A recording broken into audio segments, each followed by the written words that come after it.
আবারও চরমে ভারত বাংলাদেশ সীমান্ত উত্তেজনা। দর্শক, এই মুহূর্তে দেখতে পাচ্ছেন ভারত বাংলাদেশ সীমান্ত এলাকায় ভয়াবহ পরিস্থিতি, অসংখ্য মৃত্যু। আর ওদিকে জলের দরে হুড়হুড় করে বাংলাদেশে ঢুকছে ভারতীয় গরু।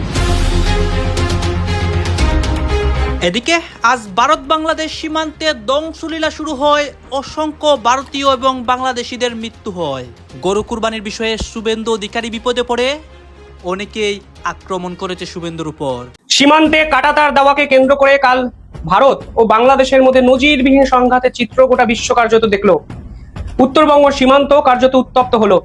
একদিকে ভারত ভূখণ্ডের সার্বভৌমত্ব রক্ষা এবং অন্যদিকে অনুপ্রবেশ ঠেকানোর মরিয়া চেষ্টা।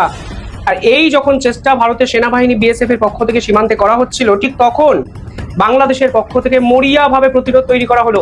যে রাজনৈতিক দল গরুকে ঘিরে ভোটের ফসল ঘরে তুলতে চেয়েছিল, আজ সেই গরুই তাদের নিজেদের ভোটারদের গলার কাটা হয়ে দাঁড়িয়েছে।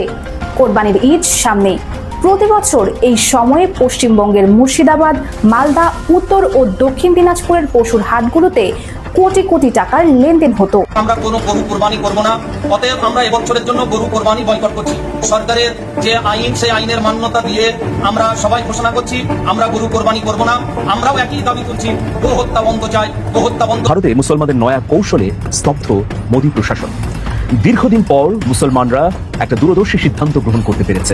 একদিকে ভারতে মুসলিমদের চাপে নরেন্দ্র মোদীর কাঁপুনি শুরু হয়েছে, অন্যদিকে আজকে ভারত এবং বাংলাদেশের সীমান্তে অসংখ্য ঘটনা ঘটে, অসংখ্য মানুষের মৃত্যু হয়। বাংলাদেশি, ভারতীয় এবং বিজেপি বিএসএফ এর মধ্যে নতুন ঘটনা ঘটে এবং গোপনে অনেক কিছুই হয় সীমান্তে। আপনারা দেখতে পারবেন এই মুহূর্তে সীমান্ত এলাকায় যা যা হয়েছে এবং গোপনে যে অসংখ্য ঘটনা ঘটে, বা নরেন্দ্র মোদীর, এইদিকে বাংলাদেশেরও তারেক রহমানের কাঁপুনি, সব কিছু দেখানোর চেষ্টা করবো এই একটি ভিডিওর মাধ্যমে। আসুন, আমরা কথা বাড়াচ্ছি না, আমরা সরাসরি ভিডিওর মূল আলোচনায় চলে যাচ্ছি। আবারও চরমে ভারত বাংলাদেশ সীমান্ত উত্তেজনা। লালমনিরহাট সীমান্তে উত্তেজনাকর পরিস্থিতি বিরাজ করছে। বিজিবির বাধা সত্ত্বেও সীমান্তে বেড়া নির্মাণের কাজ চালিয়ে যাওয়ার ঘোষণা দিয়েছেন ওপার বাংলার বিজেপি বিধায়ক দধিরাম রায়। বিস্তারিত জানাচ্ছেন তৌফিকুল আশিক।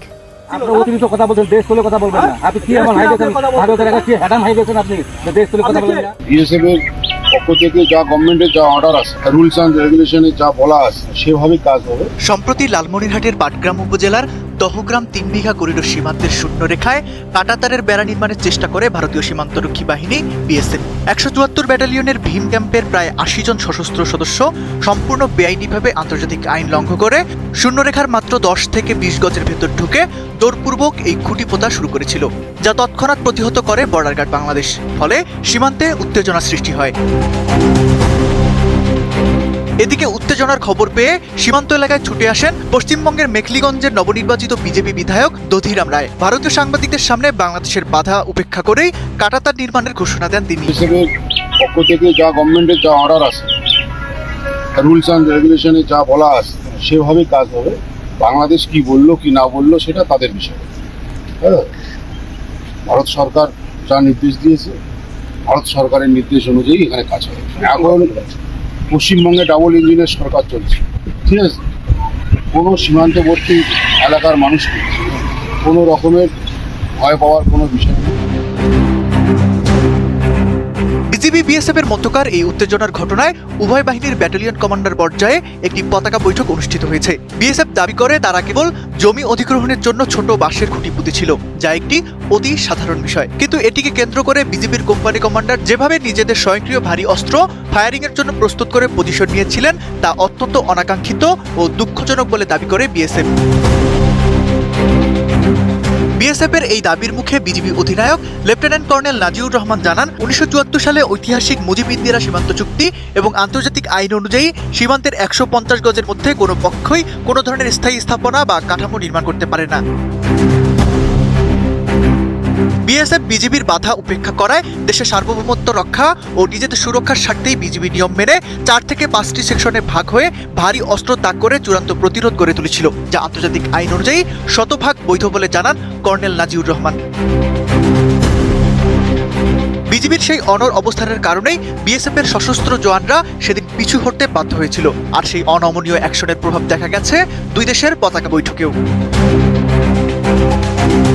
বৈঠকে বিএসএফ এর তোলা অন্য কিছু ছোটখাটো অভিযোগের জবাব দিয়ে বিজেপি পরিষ্কার জানিয়ে দিয়েছে কাঁটাতারের বেড়া নির্মাণের জন্য ভারত জমি অধিগ্রহণ করতেই পারে, তবে নিচে পাকা করে যে কোনো ধরনের স্থায়ী বেড়া দিতে হলে তা অবশ্যই আন্তর্জাতিক আইন মেনে সীমান্ত থেকে 150 গজের বাইরে দিতে হবে। একই সাথে বিজেপি কড়া শর্ত দিয়েছে, ভবিষ্যতে শূন্যরেখায় কোনো ধরনের কাজ করার প্রয়োজন হলে হঠাৎ করে বিজেপিকে না জানিয়ে করা যাবে না, প্রতিটি পদক্ষেপের আগে লিখিত অনুমতি নিতে হবে। বিএসএফ কমান্ড্যান্টরা শেষ পর্যন্ত বিজেপির এই শর্ত মেনে নিলে সীমান্তে পরিস্থিতি বর্তমানে স্বাভাবিক ও শান্ত হয়।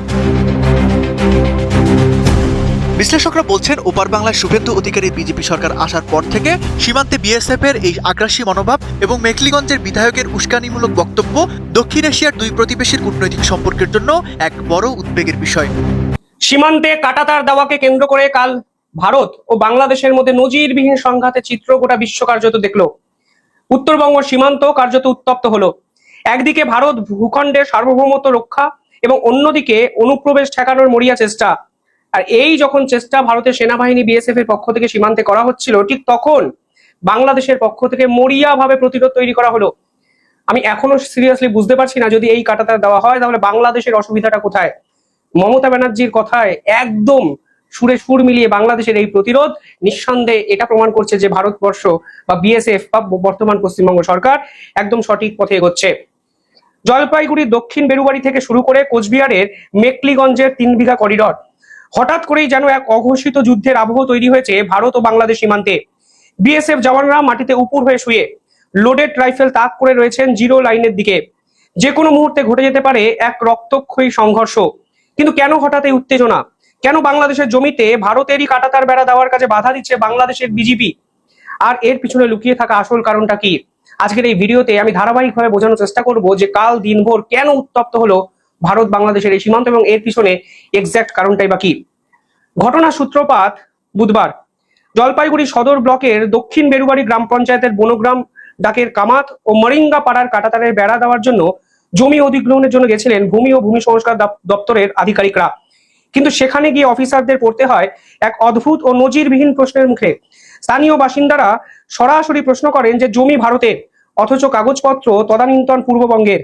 আমরা কোন কাগজপত্রের ভিত্তিতে সই করব? এ গেল একটি পর্ব। দ্বিতীয় পর্বটি হলো যে এই অঞ্চলে একাধিক ডিসপুট যেগুলো বর্তমান আছে, সেই ডিসপুটগুলো সমস্যার সমাধান চেষ্টাই করেনি মমতা ব্যানার্জি সরকার।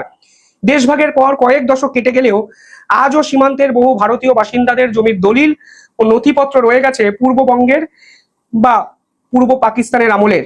এই আইনি আমলাতান্ত্রিক জটিলতার কারণে ভারতের নিজস্ব ভূখণ্ডে কাঁটাতারের বেড়া দেওয়ার কাজ কার্যত থমকে দাঁড়িয়েছে। আর এরপর কালকে বিজেপি একাধিক জায়গায় নিজেদের ক্ষোভ প্রকাশ করতে শুরু করে। বেরুবাড়ির এই জটিলতার রেশ কাটতে না কাটতেই শুক্রবার এক চরম উত্তেজনা তৈরি হয় সীমান্তে, স্পেশালি কোচবিহার জেলার মেকলিগঞ্জ সংলগ্ন জিরো পয়েন্টে।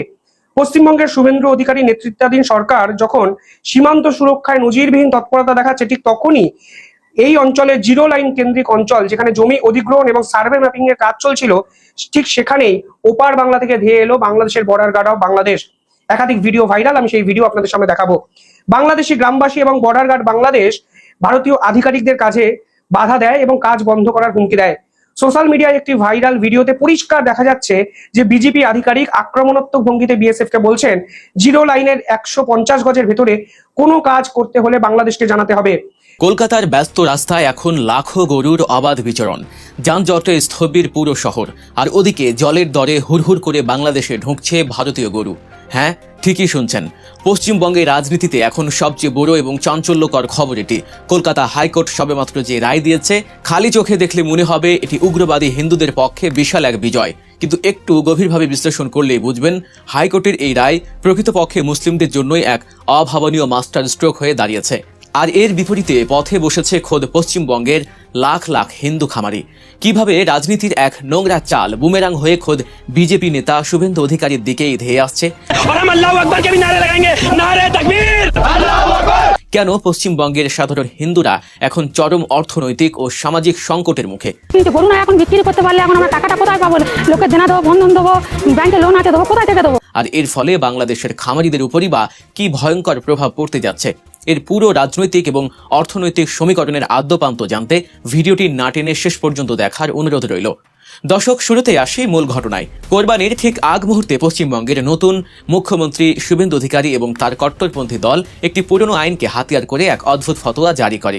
14 বছরের কম বয়সী কোনো গরু বিক্রি বা জবাই করা যাবে না। তাদের মূল টার্গেট ছিল কোরবানির উৎসবকে ম্লান করে দিয়ে মুসলিমদের অর্থনৈতিক ও ধর্মীয়ভাবে কোণঠাসা করা।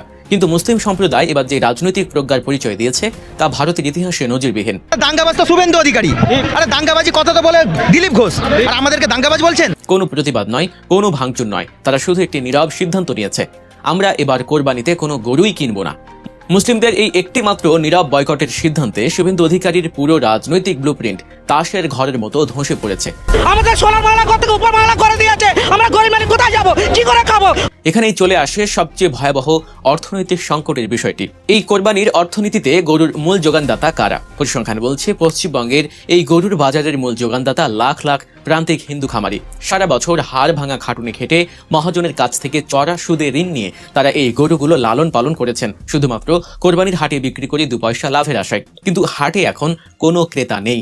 খামারিদের শেষ ভরসা ছিল কলকাতা হাইকোর্ট। তৃণমূল কংগ্রেস নেত্রী মহুয়া মৈত্রীর মাধ্যমে তারা এই স্বৈরাচারী নির্দেশিকাকে চ্যালেঞ্জ করেছিলেন, কিন্তু হাইকোর্ট বরাবরের মতোই মুসলিমদের বিপক্ষে অবস্থান নিয়ে আগের নির্দেশিকায় বহাল রাখে। আর এখানেই ঘটে গেছে ইতিহাসের সবচেয়ে বড় টুইস্ট। মুসলিমদের এই রায়ে কোনো মাথা ব্যথাই নেই, কারণ তারা আগে থেকেই গরু না কেনার শক্ত সিদ্ধান্ত নিয়ে ফেলেছে। ফলে হাইকোর্টের এই রায় মূলত হিন্দু খামারিদের জন্য এক রাষ্ট্র ঘোষিত ডেথ ওয়ারেন্ট হয়ে দাঁড়িয়েছে। খামারিদের গরু বিক্রির শেষ আইনি রাস্তাটুকু চিরতরে বন্ধ হয়ে গেল। দর্শক, এবার আসুন একটু গভীরভাবে বিশ্লেষণ করি এর ফলে পশ্চিমবঙ্গে কি ভয়াবহ পরিস্থিতি তৈরি হতে যাচ্ছে। প্রথমত, রাস্তায় বিশৃঙ্খলা। প্রায় 50 লাখ অবিকৃত গরু নিয়ে এই দরিদ্র হিন্দু খামারিরা এখন কি করবেন? প্রতিদিন এত বিপুল সংখ্যক গরুকে খাওয়ানোর সামর্থ্য তাদের নেই। বাধ্য হয়ে তারা রাতের অন্ধকারে এই অবলা প্রাণীগুলোকে কলকাতা রাস্তায়, হাইওয়েতে বা অলিতে গলিতে ছেড়ে দিয়ে পালাচ্ছেন। ফলে পুরো পশ্চিমবঙ্গ জুড়ে তৈরি হয়েছে এক ভয়ঙ্কর অচল অবস্থা। ঘন্টার পর ঘন্টা ট্রাফিক জ্যাম, রাস্তাঘাটে গরুর অবাধ বিচরণে সাধারণ মানুষের স্বাভাবিক জীবনযাত্রা এখন চরম হুমকির মুখে। ক্ষুধার্ত গরুর পাল যে কোনো সময় আক্রমণাত্মক হয়ে উঠতে পারে, মানুষের বাসা বাড়িতে ঢুকে হামলা করতে পারে বা পথচারীদের আহত করতে পারে। যে সাধারণ হিন্দুরা হয়তো মনে মনে চেয়েছিল মুসলিমরা গরু জবাই করুক, তাদেরও এখন এই রাষ্ট্র ঘোষিত চরম ভোগান্তির শিকার হতে হচ্ছে। দ্বিতীয়ত এবং সবচেয়ে ভয়ঙ্কর দিকটি হলো অর্থনৈতিক বিপর্যয় ও হাইপার ইনফ্লেশন। আপনারা কি ভেবে দেখেছেন এই লক্ষ লক্ষ মুসলিম যখন গরুর মাংস খাওয়া বাদ দিয়ে আমিষের চাহিদা মেটাতে বিকল্প বাজারের দিকে ঝুঁকবে, তখন কি হবে? তখন তারা একসাথে মাছ, খাসি, বকরি, ভেড়া বা মুরগির বাজারে হুমড়ি খেয়ে পড়বে।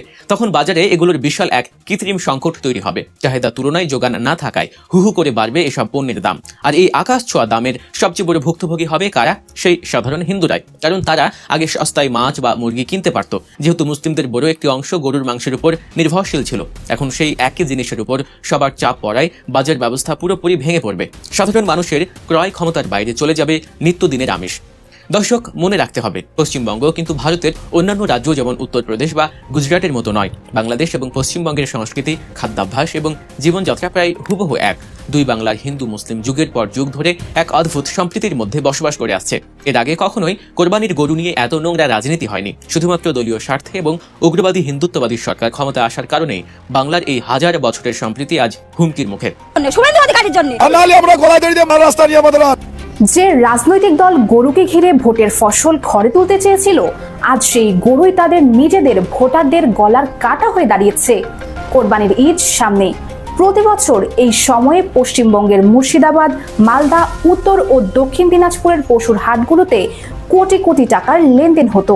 সারা রাত ধরে ক্রেতা বিক্রেতাদের হাক ডাকে মুখর থাকতো পুরো এলাকা। কিন্তু এবার সেই হাটগুলোতে এখন নীরবতা। বিশাল মাঠে হাতে গোনা কয়েকটি গরু বাঁধা, বিক্রেতারা দাঁড়িয়ে আছেন, কিন্তু ক্রেতা নেই। যে মুসলিম ক্রেতারা প্রতি বছর এই হাটের প্রাণ ছিল, তারা এবার আসেননি, আসবেনও না। তারা একটাই কথা বলেছেন, গরু তো মাকে বাড়িতে নিয়ে গিয়ে সেবা করুন, আমাদের দরকার নেই। আর হাটের এক কোনায় বসে মাথায় হাত দিয়ে কাঁদছেন হিন্দু খামারিরা, যাদের পুরো সংসার চলতো এই গরু বিক্রির টাকায়। কিন্তু প্রশ্ন হচ্ছে, হঠাৎ করে এই পরিস্থিতি তৈরি হলো কিভাবে? বিস্তারিত থাকছে প্রতিবেদনে। পশ্চিমবঙ্গের রাজ্য সরকার হঠাৎ করে 1950 সালের একটি প্রায় অবিস্মৃত আইনকে সক্রিয় করে তুলেছে। পশ্চিমবঙ্গ গবাদি পশু জবাই নিয়ন্ত্রণ আইন। এই আইন অনুযায়ী 14 বছর কম বয়সী কোনো সুস্থ গরু জবাই করা যাবে না। প্রকাশ্যে স্থানে কোরবানি নিষিদ্ধ, আর যে কেউ এই আইন ভাঙলে তাকে সোজা 6 মাসের কারাদণ্ড ভোগ করতে হবে। এই আইন কার্যকর করার পেছনে সবচেয়ে সরব ভূমিকায় ছিলেন বিজেপির শুভেন্দু অধিকারী এবং তার ঘনিষ্ঠ একটি রাজনৈতিক গোষ্ঠী। আইন পাশের পর বিজেপির নেতাকর্মীরা রীতিমতো উৎসবে মেতে ওঠেন। রাস্তায় নেমে গরুর বার্থ সার্টিফিকেট চাওয়ার মতো হাস্যকর ঘটনা ঘটে।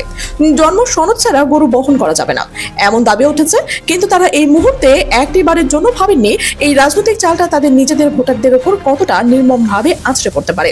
মুসলিম সম্প্রদায় এবার কোনো বিক্ষোভ করেননি, রাস্তায় নামেননি। আপনারা তো দেখলেন এখানে কি কথা হচ্ছে, অনেকে কিন্তু অনেক কথা বলতেছে। বিশেষ করে এখানে দেখতে পাচ্ছি দেশের রাজনীতির প্রেক্ষাপট নিয়ে কথা হয়, আর অনেক বিষয় নিয়ে কথা হয়। এই বিষয়গুলো দেখে এবং দেশের রাজনীতির প্রেক্ষাপটগুলো নিয়ে আপনার মন্তব্য কি, আপনার গুরুত্বপূর্ণ মন্তব্য অবশ্যই আপনারা আমাদের কমেন্ট বক্সে লিখে যাবেন। সর্বশেষে আপনাদের কাছে আমাদের রিকোয়েস্ট থাকবে, আপনারা আমাদের চ্যানেলের নতুন দর্শক হয়ে থাকলে চ্যানেলটি সাবস্ক্রাইব করবেন এবং পাশে থাকা বেল বাটন টিপে দেবেন, যাতে করে নেক্সট ভিডিওটা সবার আগে আপনাদের কাছে পৌঁছে যায়। ধন্যবাদ।